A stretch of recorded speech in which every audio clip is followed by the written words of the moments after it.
정말 이건 아닌 것 같아요. 환자들 생명이 먼저여야 하잖아요. 연합뉴스는 조금만 늦었으면 목숨이 라는 제목으로 전공이 집단행동으로 인한 환자들과 환자 가족들의 고통을 전하고 있습니다. 한 환자는 개인 병원에서 처방받은 약으로 하루를 버텼는데 장기 출혈 때문에 구급차로 갔지만 대학병원에서 입원을 거부해서 개인 병원에서 처방받은 약으로 하루를 버텼지만 이튿날 새벽에 끝내 의식을 잃고 쓰러졌다고 하면서 환자가 위궤양이 너무 심해서 출혈도 있고 신장이 많이 안 좋아 투석까지 받고 계시는데도 입원을 거부당했다. 웬만하면 대학병원으로 가서 치료받으려고 했는데 어쩔 수 없이 이 서울의료원으로 왔다. 조금만 더 늦었으면 그 자리에서 사망하셨을 것이다. 오늘 내일 하시는 분들이 한둘이 아닐 텐데 이게 사람 죽으라는 거지 뭐냐. 병원 현장에서 들려오는 절규입니다. 80대 장모가 숨을 헐떡이면서 걸음을 걷지 못하는 증상을 겪고 있다. 면서 폐 CT 검사 결과 상황이 너무 나빠져서 빨리 상급병원 입원이 필요하다는 2차 병원 소견을 들고 서울대병원에 갔는데 병실이 없어서 검사 진행도 안 될 수 있다고 하더라. 결국 집으로 돌아와서 2차 병원에서 처방해준 약으로 겨우 버티고 있다. 뇌졸중 증세로 보이는 어머니를 모시고 병원에 왔다는 한 가족은 전화 뺑뺑이를 돌다가 36 서울병원을 찾았다. 열이 난 아이를 데리고 응급실을 찾았지만 병원마다 의료진이 부족하니 기다리라는 말만 들은 30대 부모는 1분 1초가 급박한데 응급 환자를 기다리라고 하면 저희는 도대체 어디서 누구에게 진료와 치료를 받습니까? 하고 울음을 터뜨렸어요. 서울 적시자병원에 한 20명 이상의 대기자들이 있는 가운데 환자 A씨는 전날 서울대병원에서 간 이식 수술이 가능한지 검사를 받으러 갔는데 전공의 파악으로 검사를 받을 수 없다는 말을 들었다. 그래서 일로 왔다는 거예요. 혈액암 투병을 하는 아들, 혈액암 투병을 하는 아내를 둔 남편은 이렇게 얘기했습니다. 의료 파업이 너무 두렵다. 이렇게 글을 썼어요. 암 환자 카페에. 지난 1일 아내가 조혈모 세포 이식 수술을 받았다는 이분은 혈액암은 매일 백혈구, 호중구, 혈소판 수치를 확인해야 하는데 파업으로 피 검사를 아예 안 하고 있다. 급성 숙주 반응이 나타났을 때 적절한 치료를 받지 못하면 사망에 이를 수도 있는데 하면서 하소연을 했어요. 말기암 환자의 딸은 어머니가 호흡곤란에 혈압이 오르는 중인데 현재 있는 요양병원에서는 대학병원에 모시고 가라고 한다. 그런데 더 급한 환자도 제대로 치료를 못 받는 실정인데 대학병원에 모시고 간다 해도 소용이 없을 것 같다고 울상을 지었습니다. 프로게이머 류재홍 씨가 교통사고가 났어요. 그 지인이 이렇게 글을 인터넷 방송을 했습니다. 교통사고가 나서 크게 다쳐서 새벽 2시, 3시경에 응급실에 실려갔다. 사고 후에 병원 20, 30군데에다가 전화를 돌렸다. 그런데 거의 다 의사분들이 안 계신다고 했다. 류재용 씨 아침 10시까지 버티다가 겨우 수술에 들어갔다. 이렇게 응급실 뺑뺑이 표류 환자들이 속출하고 있습니다.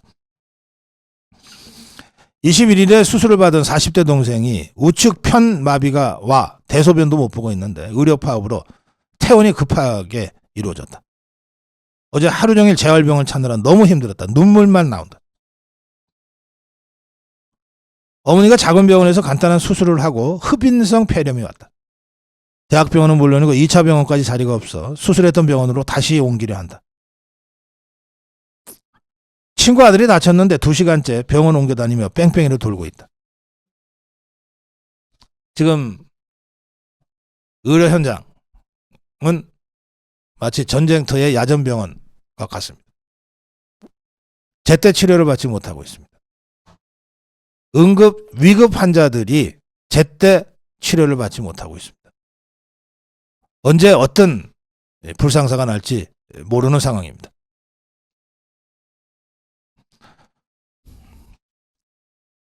정부가 이 의료 상황을 심각 단계로 최고 단계 격상을 하면서 대처에 나서고 있습니다만, 이런 전장과 같은 의료 현장이 계속될 경우에는 그야말로 두고두고 뼈를 치며 후회하는 그런 상황이 올 수 있습니다. 지금 병원을 등지고 환자를 외면하고 있는 의사들, 대한민국 의사들, 다는 아닙니다만 그러나 집단 행동을 하고 있는 이 의사들, 종합병원 의사 평균 연봉이 2억 6천이라고 하는 복지부 조사가 있습니다. 전문의의 연봉이 뭐 4억이냐 3억이냐 논란이 있었는데, 실제 국내 의사 평균 연봉은 2억 6천 중반입니다. 이 2억 6천은 전 세계 어떤 나라보다도 고액의 연봉을 받고 있다는 뜻입니다. 보건복지부 통계 2020년 기준 국내 종합병원 봉직의 평균 임금 소득, 그러니까 월급을 받는 사람들이죠. 종합병원. 그러니까 개원이 중에는 그야말로 1년에 수백억 버는 사람도 있을 거고, 뭐 1년에 뭐 수천만 원밖에 못 버는 사람도 있을 겁니다. 편차가 많겠지만 지금 이 기준은 국내 종합병원에 근무하는 전문의 평균 임금입니다. 19만 5,463달러, 하나 2억 6천만 원. 이게 OECD 경제협력개발국 선진국 클럽이죠. OECD 회원국의 평균 의사들의 평균 월급 연봉은 10만 8,482달러. 그러니까 평균보다도 우리나라 의사들이 1억 1,500만 원 정도를 더 많이 받고 있습니다. 세계 최고 수준입니다. 1인당 국민 총소득이 우리보다 훨씬 높은 네덜란드의 의사들의 평균 임금 소득은 19만 956달러, 우리보다 한 4,000달러 적습니다. 독일은 18만 7,700달러, 우리보다 8,000달러 정도 적습니다. 또 우리나라 내의 직종 간 비교를 해도 의사의 평균 소득은 변호사보다 2배, 회계사보다 2배 이상 많습니다. 월급쟁이들, 임금 근로자들보다 6.7배가 더 많습니다.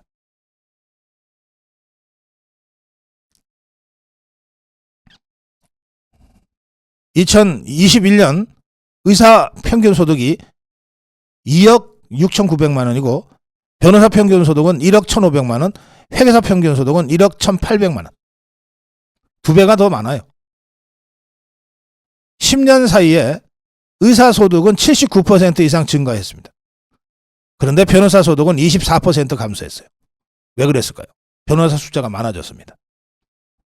로스쿨 시대가 열리면서 변호사들이 대거 법률 서비스 시장으로 들어오니까 시장 원리에 의해서 자연스럽게 변호사들의 평균 수입이 떨어지게 된 거예요.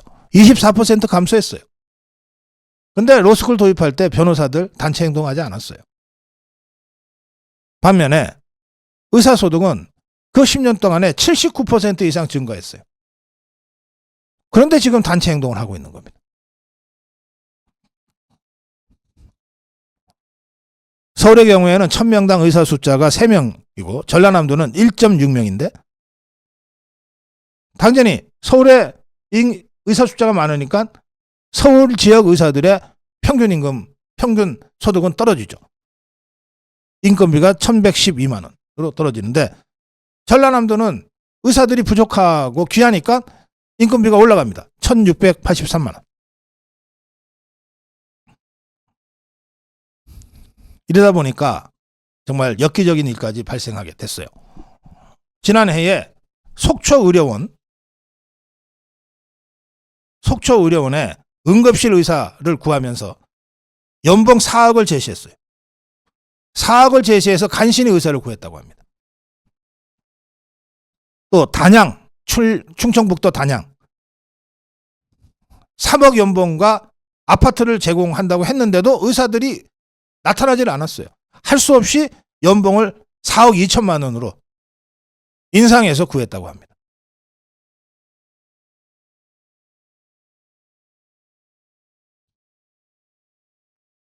의사들은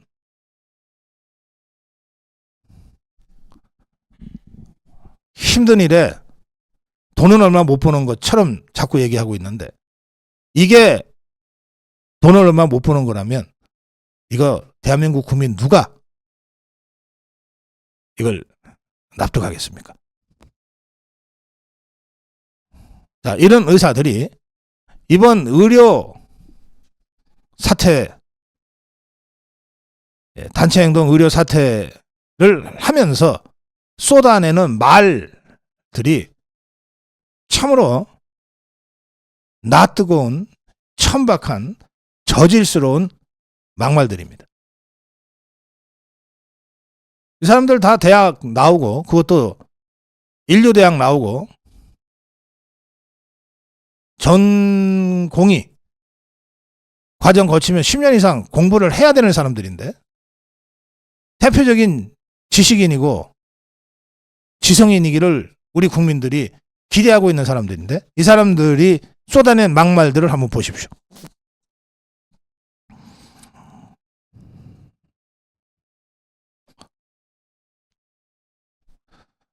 이번 윤석열 정부의 필수 의료 정책 패키지를 경남도 의사회는 성명서에서 뭐라고 썼냐?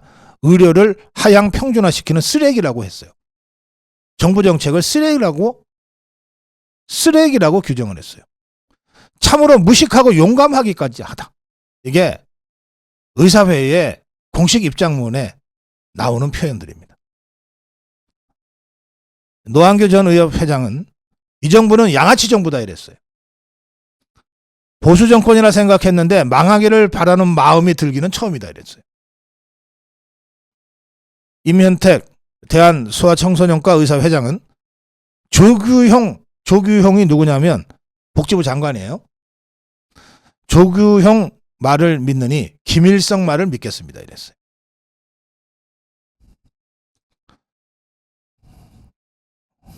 조수호 비대위 언론홍보위원장은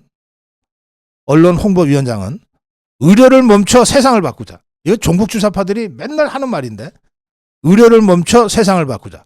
공장을 멈춰 세상을 바꾸자. 이걸 그대로 따왔어요. 이 사람이 종북주사파인지 뭔지는 저는 모르겠습니다만, 의료를 멈춰 세상을 바꾸자. 국민의 생명권 당연히 소중하지만 의사의 직업 선택 자유 역시 국민의 기본권으로 마땅히 존중받아야 한다. 국민의 생명권과 자기들의 직업 선택을 같은 동급에 놓고 지금 얘기를 하고 있습니다. 한 전공의는 대통령실 앞에서 열린 정부 규탄 대회에서 이렇게 주장했어요. 제가 없으면 환자도 없고, 의사가 없으면 환자도 없고, 당장 저부터 지켜내는 게 선량함이라고 생각한다. 환자보다 의사가 먼저다 이 말 한 겁니다. 또 같은 집회에서 좌훈정 서울시 의사회 정책이사는 우리가 언제 의대 정원 늘리자고 동의했냐 해놓고 나서 데이트 몇 번 했다고 성폭력 해도 된다는 말과 똑같지 않냐, 이렇게 정부를 비난했습니다. 정부의 지금 정책을 성폭력으로 비유한 겁니다.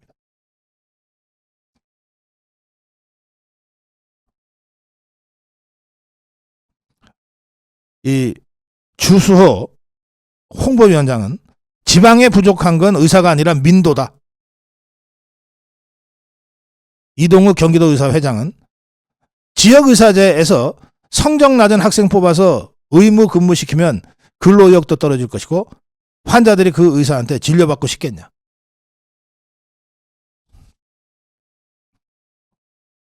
우봉식 의협 의료정책연구원장은 지난해 12월인데 소아과 오픈런, 아침 일찍 가서 줄 서서 진료받아야 되는 이 오픈런 상황을 이렇게 비아냥댔어요. 엄마들이 브런치를 즐기기 위해서 그러는 건 아니겠냐.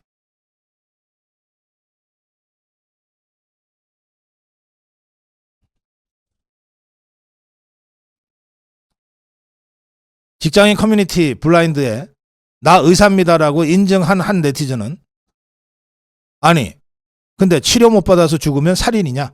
라고 하는 글을 제목의 글을 올렸는데 내용은 이렇습니다. 원래 죽을 병 걸려서 죽는 거는 노화처럼 자연의 이치 아니냐. 죽을 병 걸려서 죽을 운명인 사람을 살려주면 그게 고마운 거지.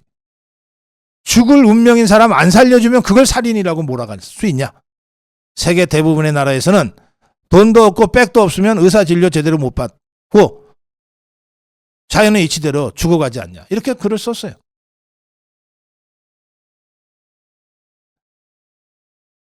인간의 생명, 국민의 생명을 지그들이 마음대로 할 수 있다는 그야말로 특권의식에 쩔은 이런 말과 글을 공개적으로 대놓고 지금 하고 있습니다.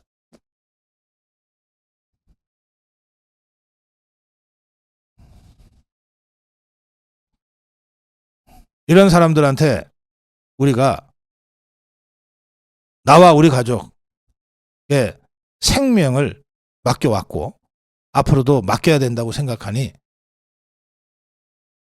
네, 제가 이번 이 의사들의 이 막말 의료 사태를 보면서 결심한 게 하나 있습니다. 아, 나는 절대 아프지 말아야지. 병원에는 안 가야지. 나 저런 자들한테 제 생명을 맡기고 싶지 않아요.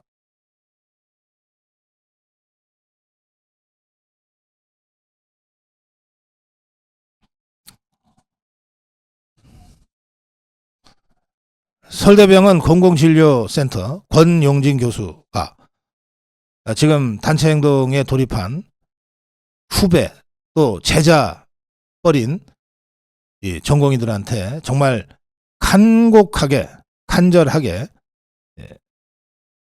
글을 하나 올렸습니다. 전공의 선생님들께 로 시작하는 글에서 권영진 교수는 이렇게 주장했습니다. 이 권영진 교수는 의료법학을 전공한 법학 박사입니다. 2000년에 김대중이 강행했던 의약분업에 반대해서 의협 의권쟁취투쟁위원회 총괄간사까지 맡았던 사람입니다. 적어도 의사들 사이에서는 가장 투쟁적인 불의한 거 했던 그런 선배 의사로 아마 기억되고 있을 겁니다. 이 권영진 교수가 이렇게 썼습니다. 위기 단계 격상, 심각으로 지금 격상시켰죠. 위기 단계 격상은 정부가 상당한 수준의 권한을 행사할 수 있는 근거가 된다. 이게 법학 박사라서 이런 식의 접근이 가능한 것 같습니다. 강력한 행정처분을 빠르게 집행할 것이 예상된다. 이것은 협박이 아니다. 사실이다. 여러분 중 상당수가 행정처분을 받을 수 있다. 행정처분은 기록에 남는다. 여러분들이 의업을 그만둘 때까지 이 행정처분 기록은 따라다니게 돼 있다. 후배들 중에는 뭐 여기서 대한민국에서 의사 안 하면 되지, 외국 나가서 하면 되지 라는 생각을 갖는 분들도 혹시 있을지 모르겠는데 우리나라 의사 면허 가지고 해외에 취업하려 할 경우에도 여러분의 서류에 의료법에 의한 행정처분이라고 하는 기록이 남으면 치명적인 제약이 될 수 있다. 우습게 보지 마라. 쉽게 보지 마라 이겁니다. 지난 20여 년간 의료계 투쟁에 앞장섰다는 분들도 형사처분은 받은 적이 있지만 거의 대부분 의료업에 대한 제한은 받지 않았었다. 근데 여러분은 바로 그 의료업에 대한 제한을 받을 수도 있는 상황을 스스로 자초했다. 우리나라는 다른 나라와 달리 헌법 제36조 제3항에 국가의 보건 책무를 명시하고 있는 국가다. 이 명시적 조문이 없다면 업무 개시 명령, 정부의 업무 개시 명령이 의사들의 직업 선택의 자유를 지나치게 침해한다는 위헌 소송의 승소 가능성이 좀 있지만 이 조항이 있기 때문에 위헌 소송 이길 확률은 거의 없어 보인다.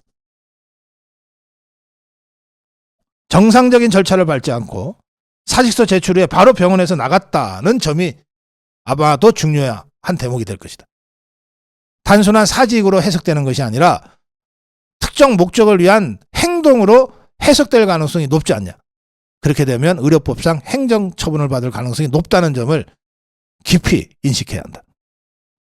노무현 정부 시절 의협 상근이사로 일할 당시에 나도 시위를 주도했다가 교육부로부터 고발당해 벌금형을 받았으나 의협에서는 소송비용과 벌금을 내준 거가 전부였다. 의료계 선배들이 그 당시 나한테 해줄 수 있는 건 그거 말고는 없었다. 지금도 마찬가지다. 의료계 선배들이 해줄 수 있는 건 아무것도 없다.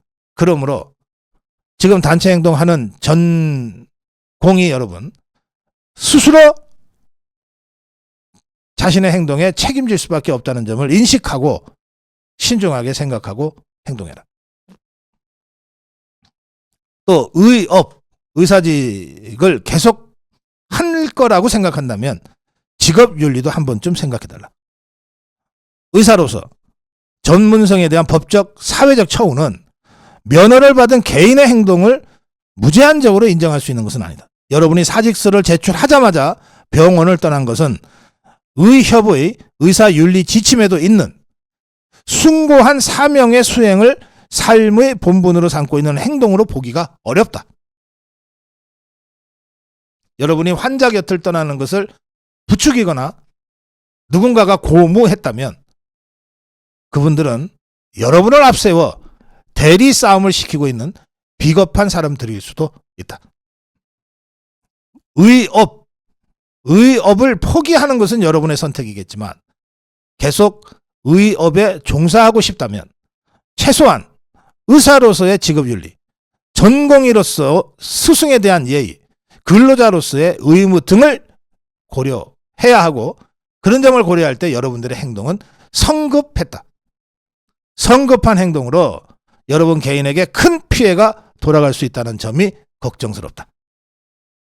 진정으로 의업을 그만두고 싶다면 지금 즉각 병원으로 돌아가서 하던 일을 마무리하고 정상적인 퇴직 절차를 밟아서 병원을 떠나시기를 바란다. 그러나 투쟁하고 싶다면, 투쟁하고 앞으로도 의업을 계속하고 싶다면 병원으로 돌아와서 내용을 깊이 있게 파악하고 정부가 고민하는 국가적 문제들에 대한 더 나은 정책 대안을 제시하면서 정부와 대화해야 한다.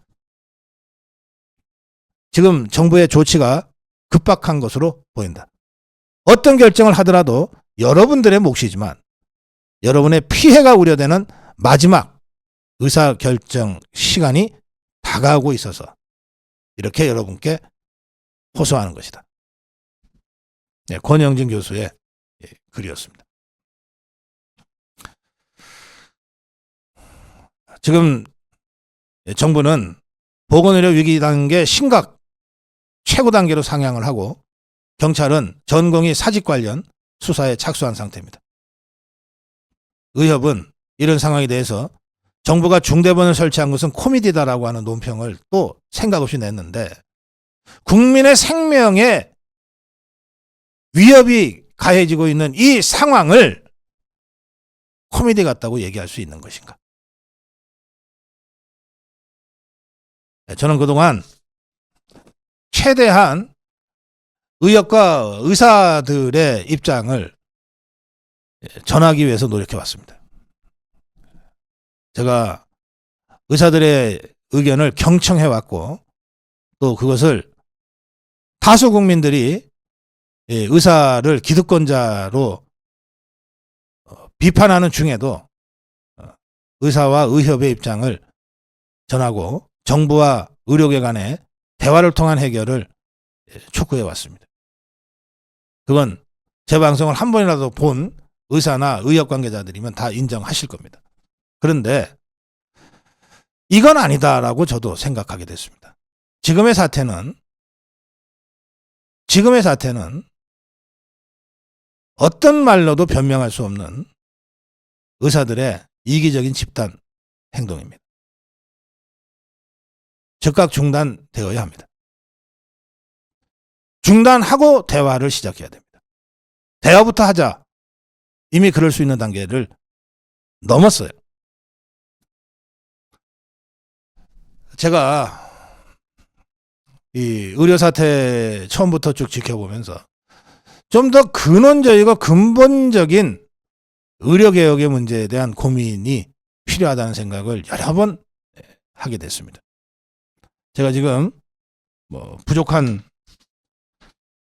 부족하나마 이 의료개혁과 관련된 이런저런 공부를 하고 있고 자료를 보고 있는데, 일단 오늘은 워낙 상황이 급박하기 때문에 지금 현재 상태가 어떤지를 여러분께 전해드리는 논평으로 마무리하겠습니다.